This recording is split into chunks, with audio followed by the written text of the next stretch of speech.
always be willing. I was astounded. So if you're at home and you're stressing out over school,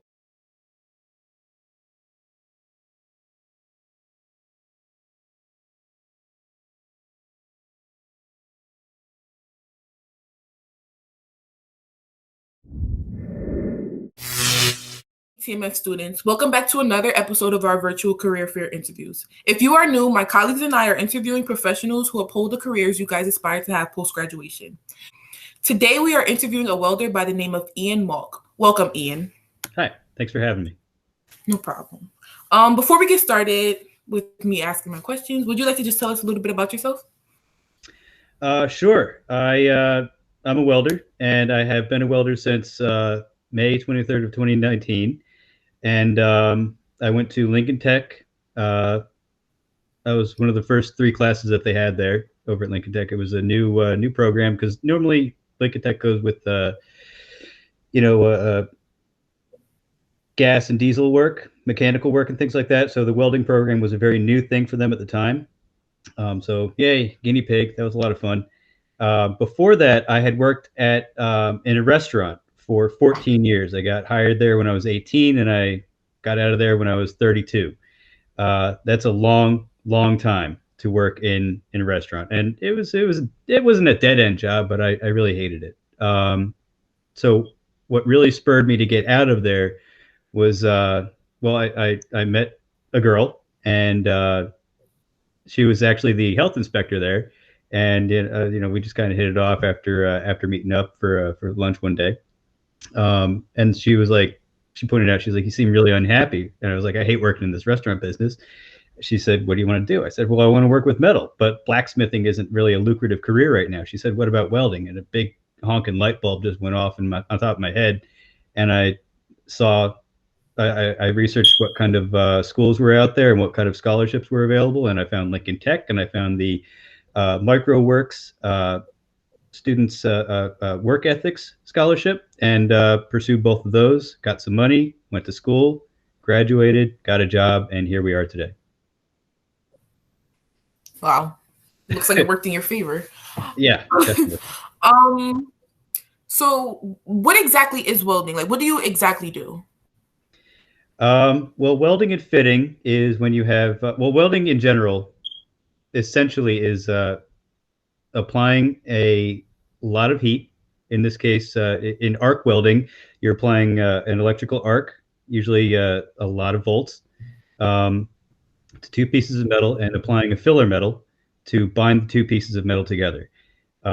Usually steel on steel. You can combine mild steel to stainless steel, brass to brass, although that's usually just a brazing technique. So it's really just to really break it down, it's just the fusion of metal with other metal. Now, in the field that I'm in, in any field, I guess, in any welding field, you're just taking, you're following a plan. You have a blueprint, you have all the pieces cut out, ground down, cleaned up, and fitted up together, usually tack welded together, and then you just follow the specs and apply as much weld as the specs demand. Okay, thank you for that. The first question that I have for you is, what type of schooling is required for the position you uphold? Well, when you graduate Lincoln Tech, if you graduate well enough, you can get your National Center for Construction and Education and Research certification, which means you get all of your information uploaded to a website, you get your own personal profile, and whatever jobs you do, whatever certifications you get at the job you have, those can be uploaded to that website, and whatever jobs you pursue in the future, your future employers can look on that website and see what kind of accreditations you have. So that's what Lincoln Tech gives you, in addition to their career services, which is phenomenal. Mackenzie, I forget her last name. Unless it is her last. No, Mackenzie got in contact with me, and she's been in contact with me since I graduated, which is really cool. She's asking me how things are going. Am I in contact with any of my peers? Which I'm not. Only a couple, but including the guy who helped me get the job over at Combline and Sanderson. I don't know. I'm still friends with my professor on Facebook, and he's still teaching, I believe. So Lincoln Tech gives you, I wish, it's a 7.5-month program, but I really do wish it was a bit longer. Because in 7.5 months, Well, there's a lot of ground to cover as far as welding goes. There, there's stainless steel, there's mild steel, there's the different processes. There's stick welding, TIG welding, MIG welding, flux core, dual shield. There's a lot of different techniques and processes out there that really need a lot of time to hone. And each process we got about 5 weeks to work on, and that's, I mean, it's enough time, but it's really not enough time. And I can tell you right now, after working in this field since 2019, that you never stop learning. And even the oldest guys in the shop, they're this one guy, Ricky, he's on the brink of retiring, and he still learns stuff every day. And he loves teaching. He loves telling me all this crap that I never knew before. And I don't know, they just get, it's kind of like a legacy thing for them. I think, if they can teach you a method that's going to stick with you for the rest of your life and your career, then they've taught it well and they've made an impact. So it's kind of a legacy thing. It's kind of a bragsmanship thing, but I get to learn and they're willing to teach. So awesome. So what does Lincoln Tech offer? They offer a very good base, a very good structured base. You can, as long as you're paying attention and you can recognize that school, learning those processes in school is the place to screw up, because you have a teacher and you have peers around you that can help you learn as they learn, and that's a lot of fun. Be willing to make mistakes. That's what I learned there. And just be open-minded, because like I said, I had worked in a restaurant for 14 years. I didn't know what welding was. Well, I knew what welding was. I didn't know what the hell I was doing, though. I did have kind of a good base to go off of, though, because I had been working in a wood workshop since I was born, practically. My father always had a workshop in his basement, and so I was building furniture and birdhouses and crap like that.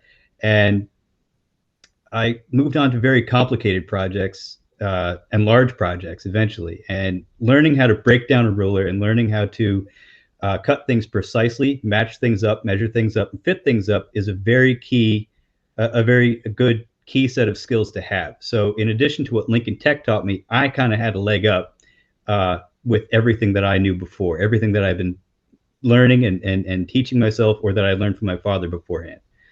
Yeah. Thank you for that. Very detailed, by the way. My second question for you is what type of, well, I mean, you kind of already answered this in the first question, but it was what type of training or accreditation do you have as a welder? So, Right. Do you want to? No, you can go. Okay. Right now, well, accreditations and certifications that you get at one shop don't transfer over to another shop, which is kind of unfortunate, but really understandable. So right now at Lincoln Tech, I have my flux core certification and stainless steel and mild steel certifications with MIG. So that's just MIG is solid wire with a gas nozzle around it. TIG is a tungsten arc gas welding, and flux core is a hollow core wire with a flux on the inside. Anyway, getting very off topic here. So right now I have those three accreditations, those three certifications at Combline: stainless steel, mild steel. I do not have my TIG quite yet, because as I was performing the test, the gas ran out in the cylinder, and I had a pinhole of porosity in my final product, and they found it, they saw it, and I failed. The rest of it looked glorious. So I'm still considering myself a success there, but they're not.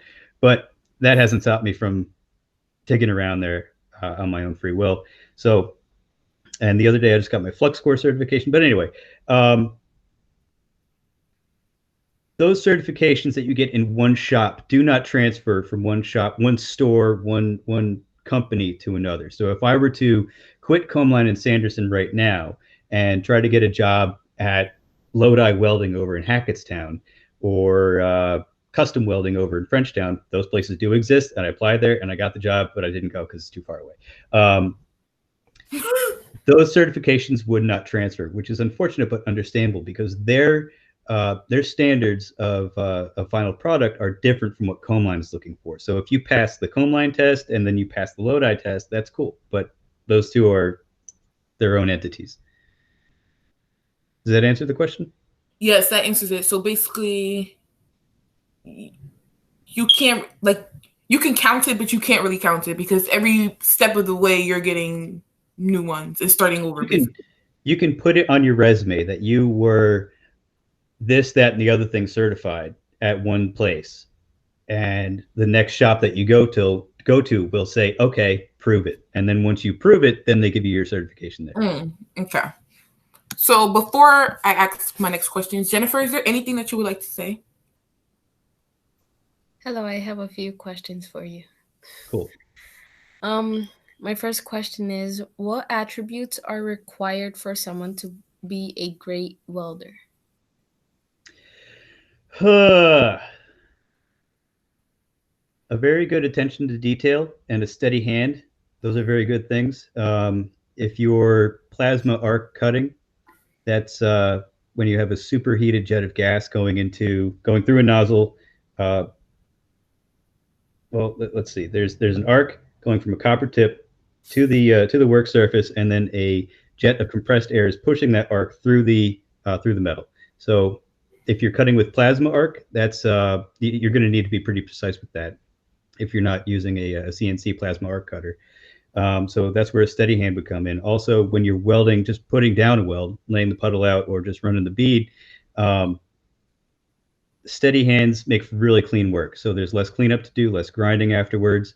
So that's always a big plus, a good time saver, and time is money. So that's a thing that your company's looking for. Attention to detail. If you are taking two pieces of metal that need to fit up according to plan in one spot or the other spot, you need to know exactly how to break down an inch on a ruler, apply that measurement to the work surface, and fit up those two pieces before you put all of your tacks down, and then run the weld that needs to be put down. So an attention to detail, knowledge of how to break down a ruler, how to break down yards and everything like that, that's always great. Cleanliness, actually. If you can keep your workstation nice and clean, it's just peace of mind. It really is. Because if you, like, I don't know, the process we're working with at work right now is called hard facing. Hard facing isn't structural. It's not a structural weld. It's a cladding, sort of. It's a layer of abrasion resistant steel, high carbon steel that's put down, and it kicks up a lot of spatter, and it kicks up a lot of dust, and it needs to be cleaned up after everything that's put down. So if you put down a weld, you're going to kick up a crap ton of spatter. You got to grind it all off of there. You're going to kick up a lot of dust, and to get that dust just piling up and piling up, it gets frustrating. It looks like crap, and it's kind of a downer. So if you can keep your workstation clean, that's always great too. So what do we got? Steady hand, attention to detail, breaking down an inch, keep your workstation nice and clear.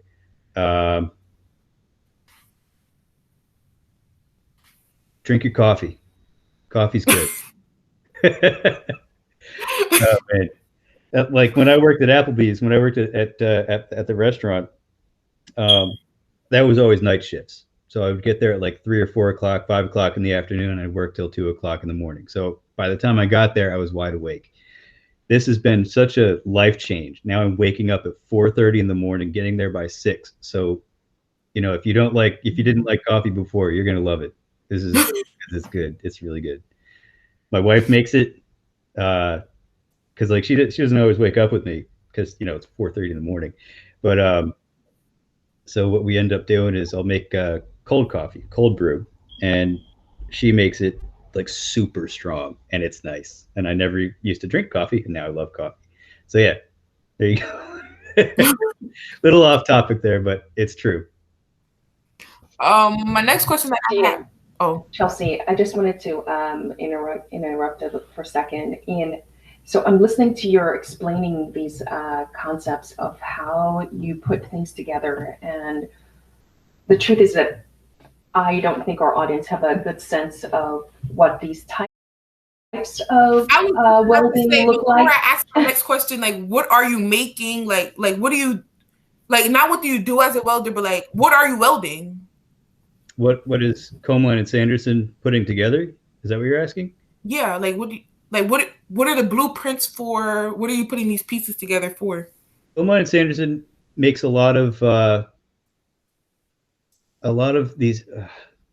They're pump dryer units and paddle shaft dryer units. So they have these huge paddled shafts. I don't know how to describe this.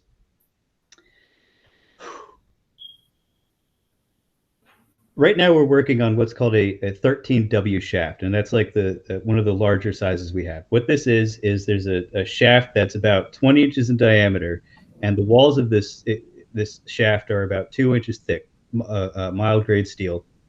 On top of that, we put a stainless steel cladding to protect it, and in that cladding are spots that have to be filled in with more stainless steel weld that acts as a base to put these giant paddles on.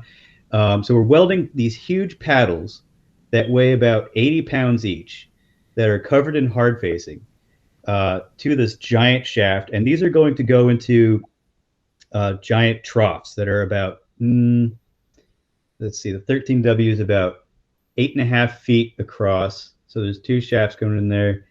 I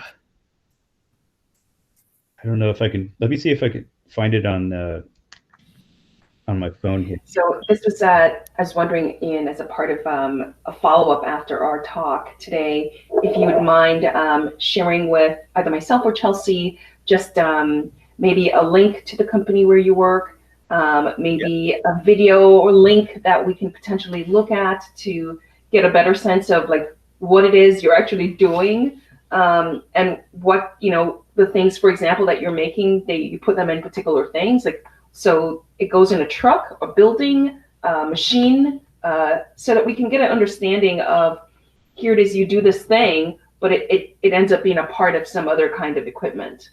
Yes, we're building. I'll send you a link right now, Chelsea. But what these paddles and shafts go into, these paddled shaft units go into, there's a variety of applications. Some of them are meant to pump and fuel, and some of them are meant to pump food. There was one I remember a while back they built, was meant for transferring chocolate in a heated trough. So that had to be food grade stainless steel made to a mirror finish. So that was pretty important. And then on the opposite end of the spectrum, there's poo-poo shafts, poo-poo paddles that go into waste treatment facilities. So there's food grade stuff and waste grade stuff. Big project that we had going on when I first got hired was the Camden project, and that was going to a waste treatment facility. So if you ever go to the aquarium there and use the facilities, think of Combine Sanderson. It makes so much sense now. I get it. Now everything just goes together. Everything just adds up now. Wait, did you send it? Okay, I'm sending it right now. Yep, combline.com, and let's see if I can find an image of. I'm gonna share this with the group chat, guys.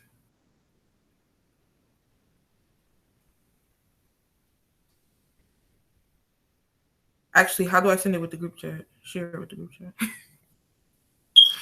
How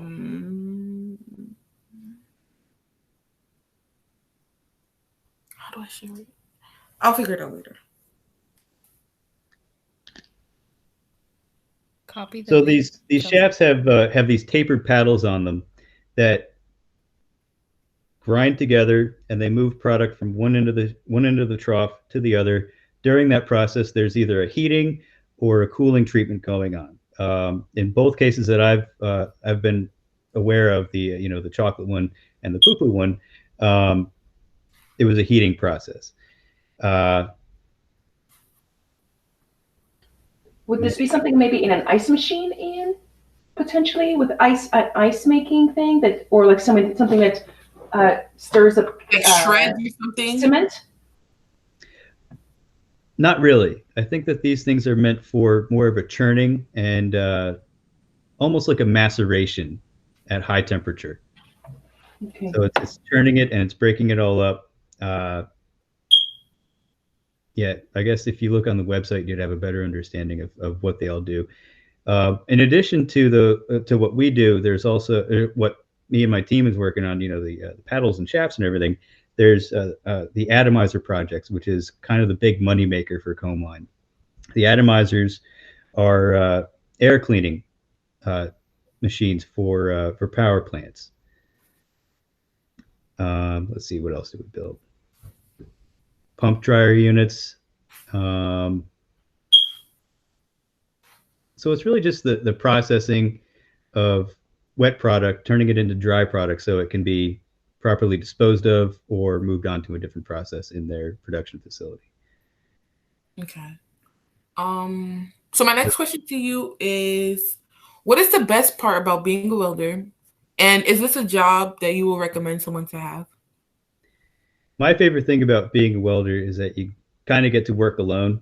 Didn't really get to do that in the kitchen at the restaurant because you're just surrounded by people. Um, there's no customers to deal with. There's no service to deal with. You're just hanging out. Not really hanging out. You're always working. You're always busy. Um, my favorite part of it is actually the learning process. When you get to learn a new step of the process, or when you're involved in something that you're just not used to, you get to step back and observe. And then when they tell you to jump in and weld this or tack that, whatever, uh, there's still a lot for me to learn. So I'm still like very excited about this. I'm sure maybe once I'm into it for like 30 or 40 years, I'll get sick and tired of it, but I'm really not at that point yet. Uh, my favorite thing though, as far as working alone goes, is I get to put some headphones in and either listen Oh to a yeah, book on everybody. Audible. Yeah, listen to a book on Audible or listen to a station on Pandora or something like that, and just zone out and just weld away. And like I Right. said, right now I'm working on a lot of hard facing, and that process is very repetitive. And the more repetition you do, it's just more practice. The tighter your welds can get, and the cleaner your lines go down, and you just get a better understanding of how to manipulate the puddle and how to manipulate the gun that you're using. And yeah, it's just a good process. I love repetition. And So what um was the second half of that? yeah, I was about to repeat it. Would you recommend, is this a job you will recommend someone to have? Yes, absolutely. Like I said before, if you have a really good understanding of how to operate power tools and how to create things to a certain level of precision, then this is a good way. This is a good career to go. I've always been involved. Like my family's always been very crafty, um, very artsy. Like for instance, in addition to working in a shop, I paint, I sculpt, I write, and I make music. So I've always been Good doing a career for you. whole lot of stuff like that. And so this was just kind of an expansion on knowledge that I had been accruing for my entire life. So I'd say if you like working with your hands, if you like being precise, and if you have a good yearning to learn, then yes, going into the welding career is a good way to go. Because oh, if you like working with hot metal too, that's always a good thing too. I have set myself on fire quite a few times, completely by accident though. So you gotta be pretty. You really do have to be careful in this job. But yeah, so you gotta have a good mind for safety, precision, and hands-on work, and don't mind getting dirty either. Do you work with any girls? Uh, all of the women that are employed at Coman work up in the admin building. Oh, so Um, they don't know. there have been female welders that have worked there before, but they were before my time. So I've only heard stories about them. They're ghosts to me. But actually, my sister, after I told her um, about Lincoln Tech and about how the welding career is going, she's a botanical entomologist. She's a professor out in California. She got her doctorate. Her husband's a doctor in the same field. She's a professor. He's a professor. They have a kid together. And once I graduated Lincoln Tech and got to the welding career, she asked me, "How do I get into that? That sounds great." Because she had the same upbringing, you know. So she's right in there with me. But I don't think she's going to go for it. She's too far gone. But anyway, To thoroughly answer your question, uh, there are currently no women welders employed at Combline, but there have been in the past. Right. School, though, there were a few female students. There were 4 women in the class, and they all no. There were 4 women in the class. Actually, only one of them graduated. Um, one of them dropped out. One of them dropped out because of a medical emergency. The other one, she just wasn't cut out for this kind of field. I'm not gonna lie, she was a drug addict.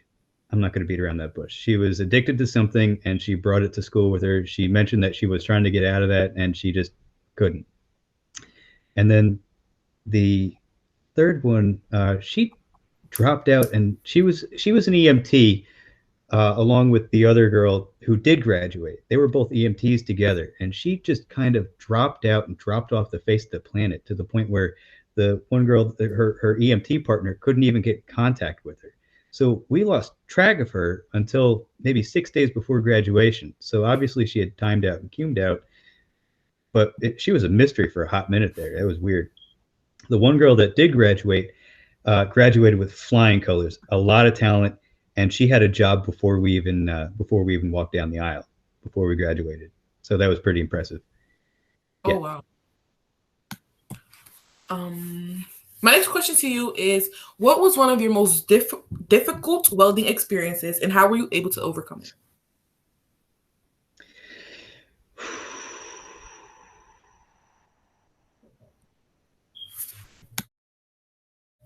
The beginning, when you caught on, it's like, no, I'm just kidding. The beginning of every process, of learning every process, the stick process, flux core, TIG welding, the beginning of everything is always the most difficult, because not only was I not used to it at the time, learning to just strike the arc with, let's say, stick welding, learning to strike the arc without having the entire welding rod stick to the base metal, that was a challenge in and of itself. And then once you are able to establish the arc and get the stick moving, then it's a challenge to get the beads that you lay down, or they call it stacking dimes with TIG welding. Getting the beads and the puddles to lay out in a straight line, that's another challenge. But what it all boils down to is how steady can you keep your hand? So that was the greatest challenge for each one of these, was learning how to keep my hand steady with the stinger for stick welding, or the wand or the gun with MIG welding, or TIG was the worst. Holy cow.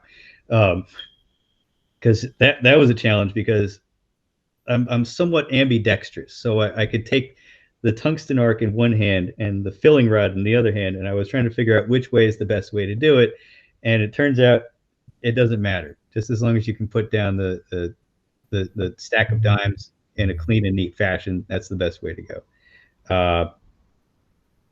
But I guess steadiness is always going to be the greatest challenge, at least in the early stages of it all. That and staying awake that early. That's where the coffee comes in again. Book learning, when you're trying to do a hands-on process like that, becomes very tiring. And we would always spend, like, every process was a 5-week course, and so the first week we would spend in the classroom going over the book, the section of the book on whatever, and that was a big challenge to try to stay awake through that, because everybody's just antsy, and everybody's just like, let's go in the shop, come on, let's go cut some metal, yeah. But yeah, you get over it. It's only 7.5 months. Oh, here was a challenge. At the time when I was going to school, I was still working at the restaurant. So time management, like, that was pretty tough, because it was in the middle of winter. The wife and I, we weren't even married yet, but we had bought a house. We had 3 cats. It was the middle of winter, and I was never home. And so she was here just hanging out with the cats, and she got pretty freaking sad at some points, because of the winter and seasonal affectiveness, what is that disorder? She would just get super sad, and I would get sad because she was super sad. So it was like, it was time management and trying to just push along to make sure that you could make it to the end, because there was a light at the end of the tunnel. It's only a 7.5 month program. And once I was out of the restaurant. I wanted to make that happen. So time management, perseverance, and learning the processes. Those were all the biggest hiccups. But once you get to the end of it, you're walking down that aisle with a big honking smile on your face. It's a good feeling. It's a really good feeling. Guys, it's just interesting that Ian talks about the same things that you guys have to struggle with right now. Time management, sort of like, a perseverance, like as much as you're like tired of going to online school and doing what you're doing, like, this is like still the same skill set to do whatever it is you need to do once you leave high school. So Ian, thank you for putting that in specifically. And sorry to interrupt your interview, but keep going. Chelsea. That's important. You tell me not to drink coffee, but Ian is giving me all the more reason why I should drink coffee. Drink coffee if you need it. If you really need it. If you really yes, like. I do need it because I have to wake up early in the morning. And I mean, of course, I was waking up earlier when we were actually in the building, but it just seems like I'd be more tired because I'm in my house. So I need the coffee to like wake me up to make sure that I'm actually going to be focused in class, on time, all of that. So yeah, I do need the coffee. I could imagine that it would get quite. It's quite the bum situation when you're at home trying to learn, because I don't like stressing myself out at home. So if you're at home and you're stressing out over school, it's kind of a backward situation. So I think I understand. My next question to you is, describe your prototype tooling and what kind of role does it serve in your long-term welding career? Prototype tooling? Okay. Can you expand on that?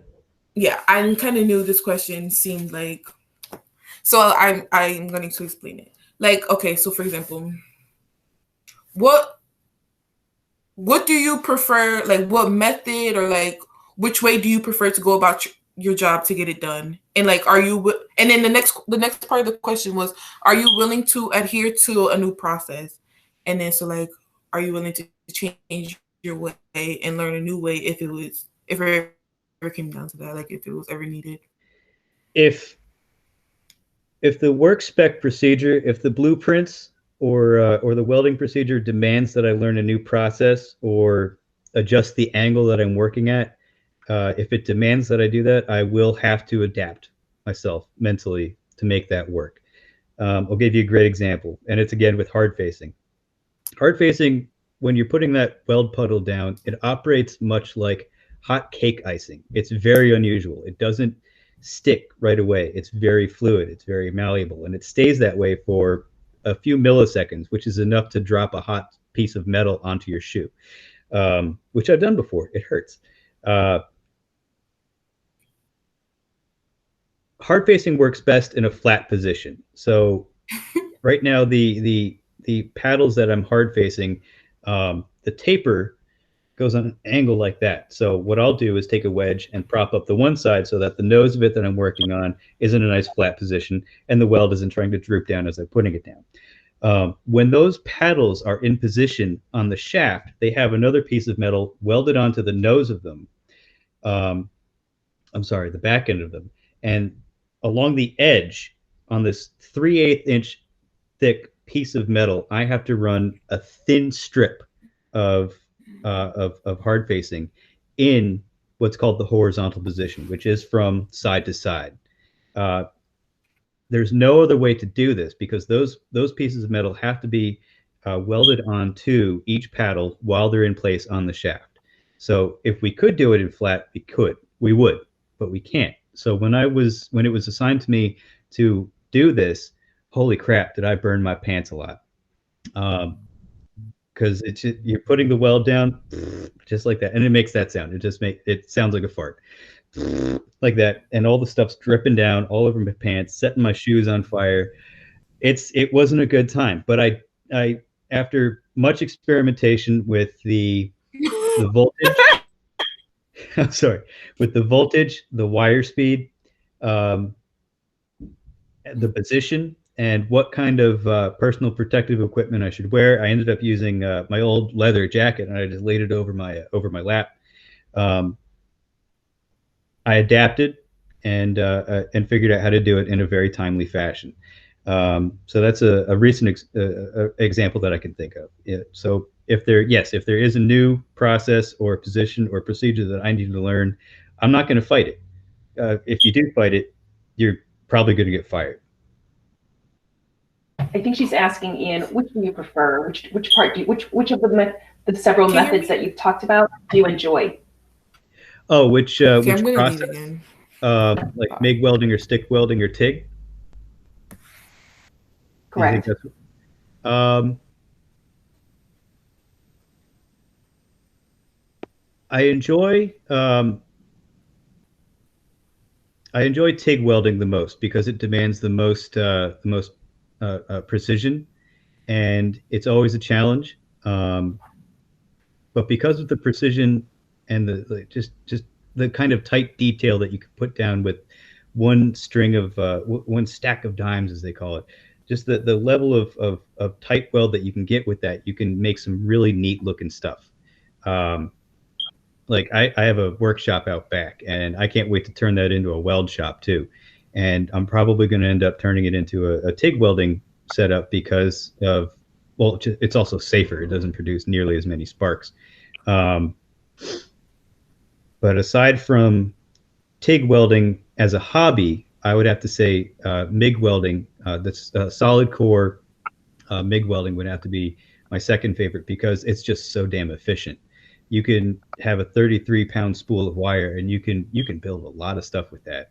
As long as you have the gas and as long as you have the electricity going to it, you're set for a lot of projects. I remember my professor was saying at first, he said stick welding is the way to go. He loved stick welding, and it's never going to be replaced. And that MIG welding is it's just metal caulking. And I remember hearing that and thinking, it's stick welding's on its way out. It's not going to work. So just because it's so inefficient by comparison to MIG welding. So just because of that alone, its efficiency, it's just the potential that it has.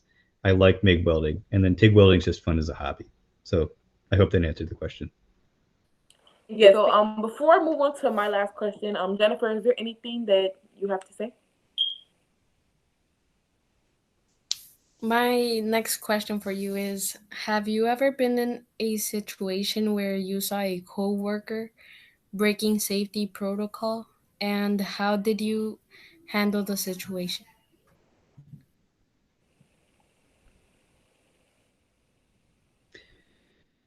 Does the COVID situation count? Like if you've seen somebody Mask breaking, wearing.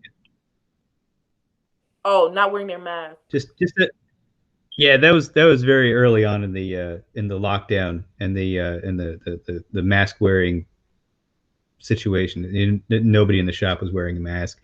Everybody was really close to each other. But that kind of is the nature of the job, is close proximity to one another in many situations. Well, not many. It's just a few situations. But mask wearing aside, because that's a very unique situation, pandemic going on. That's not an everyday or every year thing. Hopefully, let's see. Oh yeah, we had this one guy that worked there. He actually just got canned a few months back. Uh, he didn't take constructive criticism very well, and it was really starting to eat away at him. And one day, he was handling this massive 12-foot by 8-foot section of half-inch thick hardened steel that was hard faced. So the thing weighed about I'm going to say 1,500 pounds, and he was picking it up with an, yes, it's a tremendous piece of metal, and it's just dead weight. And if it gets over you and you are in the way of something, if it falls out of the crane, out of or if it swings out and hits you, it's a dead or vegetable situation. Um, so after, oh, and I have to say, I should lay down the story a little bit better than this. He was not the best welder on the planet, but everybody like I said before, they're always willing to teach. They're always willing to coach. Everybody would offer him constructive criticism, the same constructive criticism they were offering me, because this guy only got hired 4 months before me. Um, so the same things that my coworkers were saying to me, they were saying to him. He didn't take it very well. One day he was handling this giant piece of metal, lifting it up with an overhead crane, and the guys were off to the side and they were saying, "Hey, you," I'm not going to say his name for anonymity's sake. Hey, guy, you should move the overhead crane over this way so that when you pick up that giant piece of metal, it doesn't swing out and break the welding unit. And he just looked at him and he just mashed the button, the up button. Like, you can't tell me what to do. And I yelled at him. I was like, "Hey, guy, stop doing that," because I was in the way. So it was for my own life's sake, my own safety. I said, "Stop doing that, or I'm gonna boot you off this project." And he did. He stopped and he apologized later, and then he ended up getting shit canned anyway. Pardon my French. Man, that was a hairy situation. Oh, I have a personal experience too. One day they were trying to cross train me down at what's called the burning table, which is a CNC. It's a CNC. Is that a train? Yeah. It's a CNC controlled plasma arc cutter. So it's an incredibly powerful piece of equipment that is capable of cutting through like 2-inch thick pieces of steel. It's over this big. Well, anyway, the setup of it doesn't matter. They were trying to train me on how to operate this piece of equipment, and while I was down there, I had to change out what's called a marathon pack of gas. So it's a 12-cylinder array of gas used to it's just compressed gas. I think it's a 75-25 argon carbon dioxide mix. Anyway, it's used in the plasma arc cutting process.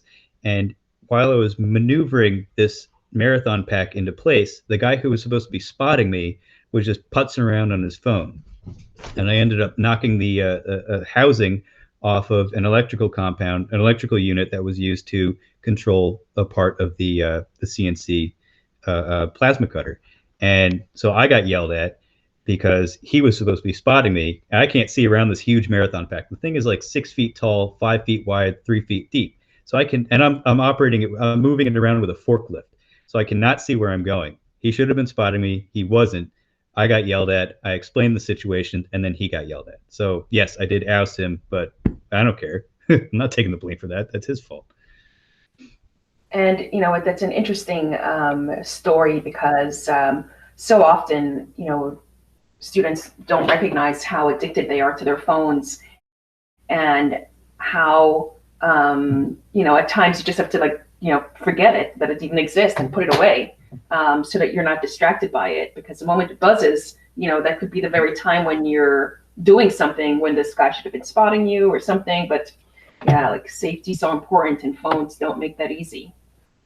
I do try to just keep my phone hooked up to a power source when I'm at work, and so it's usually over on my desk, away from me, and just out of the way. Because I have the music or the book playing, so I have a Bluetooth hookup to the earbuds, so I really don't need the phone near me. But you better believe that when I go on break, I'm checking everything. I'm checking Facebook, email, Reddit, whatever. But while I'm working, or especially while I'm working with somebody else or with a team, it is very important to keep your head together and head in the game. In this case, or in that case, when he was supposed to be spotting me, yes, I definitely pointed that out to him. You should not be on your phone. But phones are fun. Sorry to say. As far as general safety goes in the workshop, those are really the only two incidents that come to mind in the 2 years that I've been there, or just under 2 years that I've been there. So it's a pretty safe place to be. But I have heard some horror stories from the guys there about previous shops that they worked in. So I'm pretty glad to be working in the place that I'm in. It's nice. It's safe. Everybody's mindful of everybody else. It's a good thing. Neat. Chelsea, you need to first unmute yourself.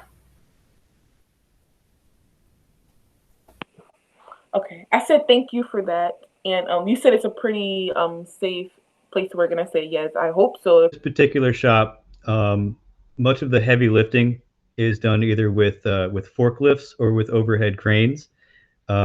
We have three overhead cranes on each side of the shop. The way it's set up is, well, there's one side, there's another side, there's a big, let's call it a septum set of ribs down the center, and each one of these cranes is supported by the main structure of the building, and each one of these cranes can support 20 tons, which is actually only one third of what its full capacity is. But for the sake of safety, they recommend not pushing 20 tons. In addition to that, every one of the individual bays that we have, one of the stations for every welder, every one of those stations has a jib crane. A jib is it's a reference to sailboating. It's a type of sail that would be set up on a small dinghy, let's say. So I always thought jib was supposed to be some sort of an acronym, but anyway, it's just an arm that swings out and swings that way, and has a crane hooked up to it that can slide along the arm. So it has a great range of dexterity and mobility, and that usually each one of those can support about 10,000 pounds, 5 tons. So, and then on top of that, we have forklifts rolling around. So anyway, my point is, most of the heavy lifting, if you can avoid lifting something up yourself, avoid it, because you have machines there to do the job. So, uh, like, yeah, the dudes do try to show off their strength. It's a dude thing to do. But women have worked in the shop in the past, and if they want to show off their guns, do it. Go for it. Just do it safely. Don't be stupid about it. Right. Lift with your knees. Don't bend your back. Don't throw your back out, and just don't try to overexert yourself. It doesn't matter what gender you are. Just be safe about it. Okay, thank you for that. Jennifer, would you like to ask the last question that we have for you? My last question for you is, what advice would you give to someone who wants to be a welder in reference to the knowledge you know now? Get really good at breaking down an inch. That's pretty much it. Because a steady hand is something that you can hone over time.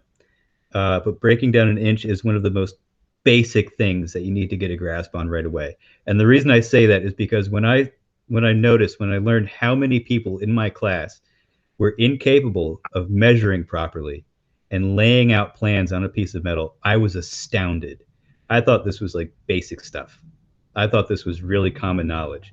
But as it turned out, there were a lot of kids in my class that needed help recognizing what 8/8 of an inch is, what half an inch looks like. And there was a point where I was actually I was asked to help tutor a couple of the kids who were really falling behind. Um, and it was, of course I helped. It was my pleasure to do that. Um, let's see, what other skills would I say? Break down an inch, steady hands will happen. Never think that you have the best grasp on anything. Always be willing to learn. Always think that you're one step behind, and as long as you're willing to really push yourself to get better at it, you'll get better. It'll always happen. Um, just keep an open mind. That's really it. So that was our last question to you. Thank you, Ian, for coming to share your experience with us, coming to give us some advice and talk more about your career.